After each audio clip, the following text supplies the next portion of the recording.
Hello guys! Welcome back to our channel. So, matagal-tagal din akong hindi nakapag-video. But, I'm already here in America at nakapiling ko na din si fiancé ko. So, more videos to come in the future. So, for now, I share ko sa inyo kung yung exit process ko sa Philippines at saka yung point of entry ko dito sa USA. Yung point of entry ko ay sa Dallas, Texas. Yung route ko pala is from Cebu going to Japan, then Japan going to Dallas. My port of entry, then Dallas to Pittsburgh, Pennsylvania, yun yung state ni fiancé ko. And so, what do you need to do at the airport? Ano bang mga kailangan yung gawin sa airport before boarding your plane? Para maka-avoid tayo ma-offload. Okay? So, kailangan yung magdala ng mga documents na ito. Ilagay nyo to guys sa carry-on nyo. Huwag nyo ilagay sa checked-in luggage kasi hindi nyo na yan siya makukuha. So, nagdala ako ng backpack at small bag. Yun, small sling bag. First is, kailangan nyo passport with visa. Then, next is yung yellow packet. Next is CFO certificate.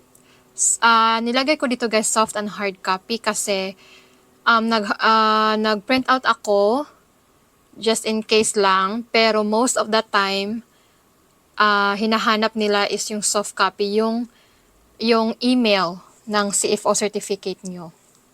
Next is e-travel pass. So sa e-travel pass guys, kailangan pa din sa ngayon yung e-travel. So, sa e-travel, punta lang kayo sa etravel.gov.ph. What is the one-stop electronic travel declaration for the Philippines? Electronic travel registration includes providing us health declaration and information about your trip. So, this e-travel declaration, both ahead of their journey and before departing the country. Yon. So, you must register with the e-travel online before any trip to the Philippines as well as before departure from the country. When can I complete the Philippines Electronic Travel Declaration? So, the information will be submitted for processing a maximum of 72 hours before traveling to the Philippines or departing from the country. And then next is, after e-travel, magdala kayo ng fee, ng money for travel tax fee.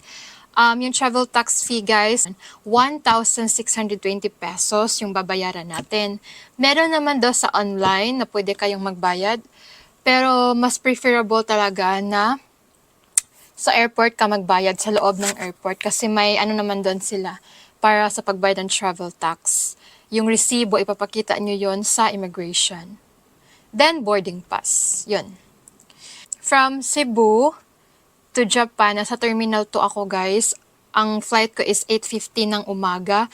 Tapos, aabot ako sa, mag-arrive kami ng Japan 1:40 p.m. So, 4 hours 25 minutes yung flight duration. So, yung ginawa ko is very early kami doon. 3:30 pa lang nandun ako sa airport with my family. So, tambay muna kami doon kasi sabi ng guard is 4:30 pa daw yung available na check-in. So, nung nag-open na yung check-in, guys, is dire-diretso na ako. Wala pang tao noon. Ako pa isa first na nag-check-in. Sobrang quiet, tsaka hindi crowded. Yun, kasi very early pa nung time na yun. 4:30 a.m., imagine. Kailangan yung pumunta ng airport as early as possible para in case lang na meron pa kayong follow-up na gagawin, ganun, and then hindi pa nyo nagawa. So, meron pa kayong enough time to do that. And then, nung nasa check-in na ako sa Philippine Airlines, pinakita ko yung ticket ko from my phone. Tapos yun, bag drop. Chinek-in ko yung baggage ko. May dalawa akong medium na luggage. So, isa na luggage is free from the ticket. So, ang isa, kailangan ko pang bayaran. Nagtanong siya kung may visa ba daw ako. Sabi ko, yes, K1 visa. Ano ba daw, sabi ng check-in, saan ba daw yung last destination ko? Sabi ko, Pittsburgh, Pennsylvania. Tapos, binigay niya sa akin yung boarding pass ko. And, nagtanong din pala ako, guys, kung saan ko ba makukuha yung bag ko. If kukunin ko ba siya sa port of entry or doon na talaga sa last destination. So sabi naman nung sa pinag-check-in ko na guy is makukuha mo siya sa last destination na which is Pittsburgh, Pennsylvania. Pero kukunin mo pa rin siya sa port of entry kasi i-undergo yun sa custom. So kukunin lang siya tapos ibabalik. Ganun lang. So kailangan nyo magtanong guys. And then, nagbayad ako sa additional na luggage ko. Yung nabayaran ko pala is, medium na luggage guys is $100. So, mga 5,000 plus yun. Diba sobrang mahal. After bag drop, after nakuha ko na yung boarding pass ko, after paying my luggage, nagbayad na ako for travel tax. Doon lang din sa loob and then malapit lang, kung sa Cebu Airport kayo, doon lang siya sa malapit sa Island Souvenir. Yun, kung sa Terminal 2 kayo, doon, travel tax, katabi lang yun. Nagbayad ako ng 1,620 pesos. And pagkapunta ko ng immigration is wala pang tao guys. 3 window yung open. So, nag-good morning ako, then binigay ko yung, sabi niya, passport, boarding pass. So, binigay ko sa kanya, passport with visa, boarding pass. Yung hinanap niya is CFO certificate na soft copy yung sa email. Sa Gmail ko siya inano. Then, e-travel pass yung QR code. Tapos, yung travel tax fee receipt. Yon pinakita ko. And that's it. Yung yellow packet, guys, ipapakita nyo yan siya doon na sa US Immigration, sa port of entry nyo. Pag-present ko ng mga requirements sa immigration, is nagtanong pala siya if anong state pala yung pupuntahan ko. Sabi ko Pittsburgh, Pennsylvania, and she asked if ano ba daw reason for my travel. I said for K1 visa kasi nandun yung fiancé ko. Binalik niya sa akin yung mga documents na binigay ko. Tapos sabi niya, okay, you can proceed to your boarding gate. So, madami pa akong time na yun guys kasi siguro natapos ako mga 5. Bilis lang guys, wala namang maraming tanong or anything. Pagka-exit ko sa immigration is nag-under ako through security kasi yung sa carry-on ko, yun. Dinaan siya sa security and even me dun sa detector, ganun. Then, hinanap ko na yung boarding gate ko guys. Yun. Next is, nung pagka-boarding namin, on time yung boarding going to Japan. So, going to Japan, guys, is, 4 hours and 25 minutes. Tapos, may layover ako sa Japan. Tip ko din yan, guys. It's really helpful na if kukuha kayo ng ticket, make sure na merong, let's say, 4 to 5 hours layover. Kasi, kailangan nyo pa ng time na hanapin yung gate nyo, especially it's your first time, especially sa mga first time dyan. So, I was very thankful kasi nung nag-book si fiancé ng ticket is meron talaga siyang yung layover na 4 hours. Kasi kailangan mo pa hanapin yung gate mo at saka what if meron pang mga dapat mong gawin through immigration and everything. So, if it's your first time guys, tapos especially mag-isa lang kayo mag-travel like me, nag-iisa ako nag-travel. So, you really need more time, like layover. Okay, like 4 to 5 hours is okay. That's enough already. Sa Japan pala na plane, sa mga kasabayan ko is puro Hapon. Nagbigay lang sila ng isang meal since 4 hours lang. Mabilis na flight lang yon, 4 hours and 25 minutes yung flight duration. So, nagbigay lang sila ng isang meal. Tapos yun, pagka-landing namin doon is basta sumunod lang ako guys sa mga tao and then thankfully may nakita kong foreigners and Filipina na yung port of entry din nila is Dallas. So yun, so nagsabay-sabay lang ako sa kanila guys. Hinanap namin gate for the flight from Japan to Dallas. Nag-undergo kami ng security check. After that, hinanap ko na din yung boarding gate ko. Hinanap ko muna yung boarding gate ko before ako nag-ikot-ikot. So, meron akong layover 4 hours. Meron pa akong 2 hours para mag-ikot-ikot. Japan to Dallas, guys, is the very, very longest flight. Ano siya, yung flight duration niya is 11 hours and 25 minutes. 6:25 p.m. yung flight. At saka, aabot kami sa Dallas ng 2:50 p.m. ng hapon. Yun, 11 hours, sobrang doon ako sa window na aisle. Kasi, pinili namin yun ni fiancé para makapag-lay ako ganun. Pero wala namang tao dito sa middle seat. Pero merong Asian guy dito sa aisle seat. Pero tulog lang ako natulog, guys, sa flight na yun, 11 hours. Yung technique ko is, hindi ako palagi inom ng inom kasi, if iinom ako ng marami, talagang pupunta talaga ako maya-maya sa restroom. So ayaw ko namang disturbohin yung nasa aisle na nakaupo, 'di ba? Nagbigay sila ng 2 meal, dinner tsaka yung sa morning na. Nag-iikot yung mga stewardess, nagtatanong if kailangan mo ba ng drinks.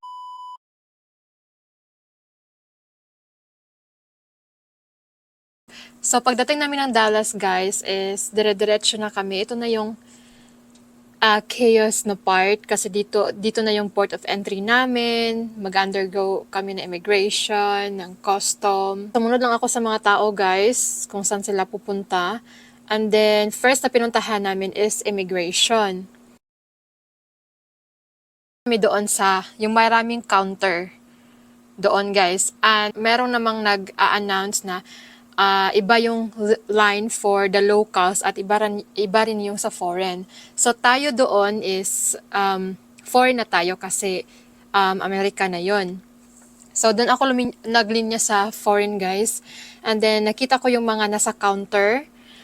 Naka-uniform sila ng mga officer. Tapos may nakalagay dito sa gilid nila na Homeland Security. So I was still confused at that time kasi akala ko is baka security check lang. So, ganun. Kasi wala namang nakalagay na immigration na something na sign, ganun. Na immigration na pala yun.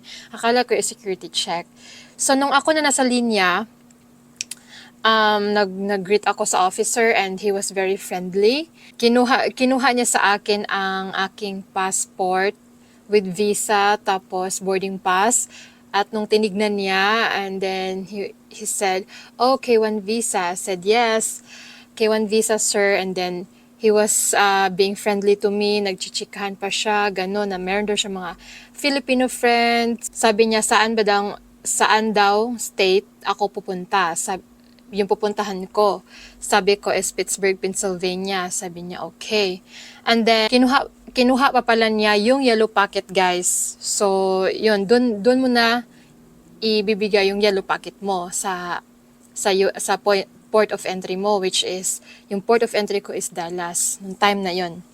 Nung binigay ko sa kanya yung yellow packet ko is, meron lang siyang in-input sa computer and then, pinicturean niya ako, sabi niya is, tingin daw ako sa camera, tapos yun. Nung pagkatapos na nagpicture, guys, is maya-maya is sabi niya is susunod daw ako sa kanya.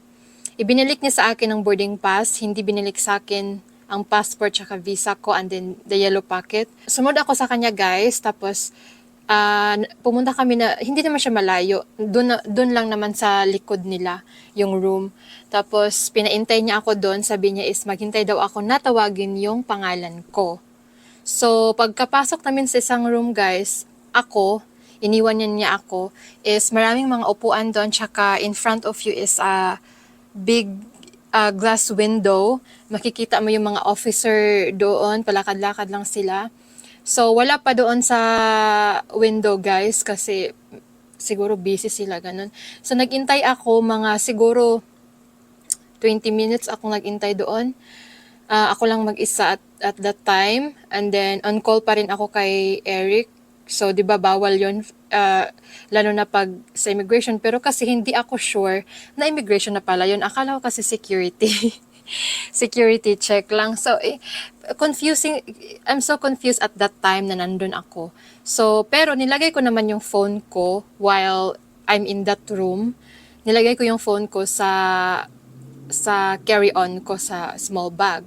And so, maya-maya guys, pagkatawag sa akin ng officer, ng pangalan ko, pumunta ako sa harapan, sa window. Tapos, sabi niya is, meron na ba daw kaming date sa aming wedding? Sabi ko, no, not yet. Tapos, sabi niya, alam mo ba yung 90 days period? Tapos, sabi ko, yes, sir. Tapos sabi niya, okay. At tapos pinakita niya yung passport ko ganon. Tapos may tinuro siya na yung parang yung date. Hindi ko pa nakita yun guys na meron na pala yung stamp.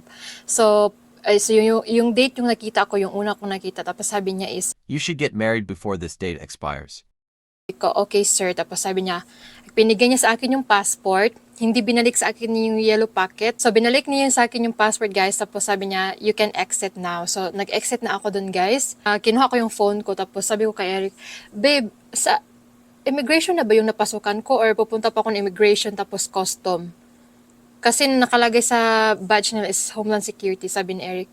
Immigration na yun. Sabi ko, ha? Immigration na pala yun?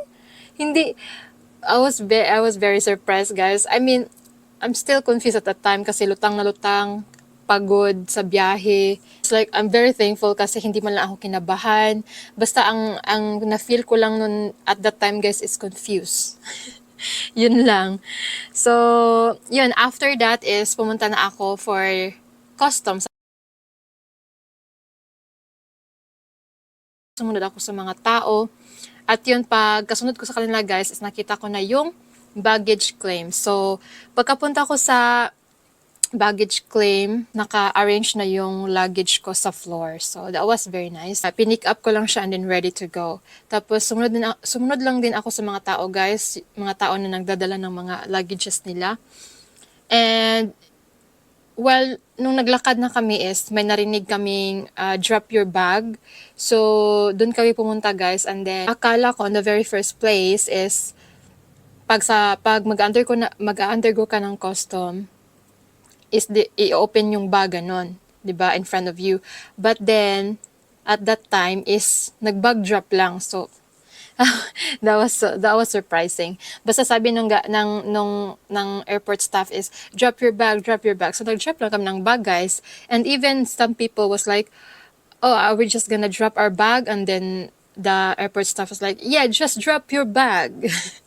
So nag-drop lang kami ng bag guys, and then nag-proceed na kami going to security check na.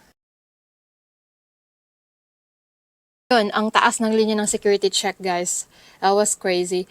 But thankfully is, mabilis lang yung line. Nung ako nandun sa security check, guys, pinakita ko lang yung boarding pass ko, passport with visa. Tapos, yun na. Nung ako na is, nilagay ko yung mga gamit ko, yung carry-on ko, lahat-lahat sa yung storage. Tapos, pinahubad yung sapatos. In-undergo din sa, nilagay ko din sa storage. Tapos, sa bin, ano bang tawag doon? Parang container, ganun. Tapos, yun, dumaan ako sa detector. Tapos, minaikot-ikot ako, guys. And then, after that, I'm clear. So, kinuha ko yung mga gamit ko. And then, proceed na ako for finding my next terminal going to Pittsburgh and boarding gate. Terminal and boarding gate going to Pittsburgh. Kasi hindi nakalagay sa boarding pass ko kung anong terminal or kung anong gate ang pupuntahan ko, guys. So, that was very chaotic, guys, for me. Yung buti na lang is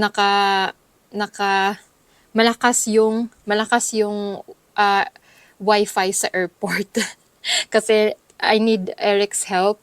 So, he was the one na nag-search kung saan na ba, kung anong parts sa airport, yun ganon. So that was very helpful. And then sabi niya is dapat daw sumakay daw ako ng train. So ako guys, is hindi pa ako nakasakay ng train. I never experienced train in my whole life. And guys, hinanap ko yung train and I really thought na yung normal na train, yung nasa ground, but then skyway pala na train guys. So that was very scary. First time ko pa sumakay ng train. So, sakay ka lang naman guys, basta hanapin mo lang. Meron namang number yung train kung saan sila pupunta. Pagkapunta ko na sa terminal ko is, hinanap ko na yung boarding gate ko. Agad-agad guys, bago ako ikot-ikot sa airport, meron akong layovers sa Dallas na 4 hours. 4 hours and 25 minutes I think. So, natapos ko ang immigration, natapos ko ang custom, natapos ko ang security check, mga 2 hours lang. 2 hours, siguro mga 2 hours and half. And then meron pa akong 2 hours para mag-ikot-ikot. I have still time. Pagkadating ko is, hindi pa ako sure kung saang boarding gate kasi hindi ko pa talaga alam. Hindi pa siya available sa mga screens, yung mga screens sa mga TV, sa TV na screens. So, pumunta ako itong sa Chaos guys. That was very helpful. Nag-try ako. Sabi ko, matry nga kasi itap mo lang daw yung boarding pass tapos malalaman mo na yung mga information about your flight. So pag-tap ko ng boarding pass ko guys, nakalagay na sa monitor yung information ko, yung flight information. So doon ko nalaman yung boarding gate ko. Yung nalaman ko na kung saan is, yun na, naglakad-lakad na lang ako kasi meron pa akong I still have a lot of time. Nung nag-boarding na kami, yung boarding time namin is 7:30 p.m. Merong 2 hours and 33 minutes flight duration going to Pittsburgh. So, mabilis lang yung flight, guys. So, I was very excited, guys. Like, finally, nakahinga rin after the immigration, after custom. Pagkadating namin sa Pittsburgh is on time yung pagdating namin. Naglakad pa kami guys going to baggage claim. So pagpunta namin Pittsburgh guys, hindi na ako nag-undergo ng anything na immigration kasi doon lang yung mga immigration sa port of entry natin.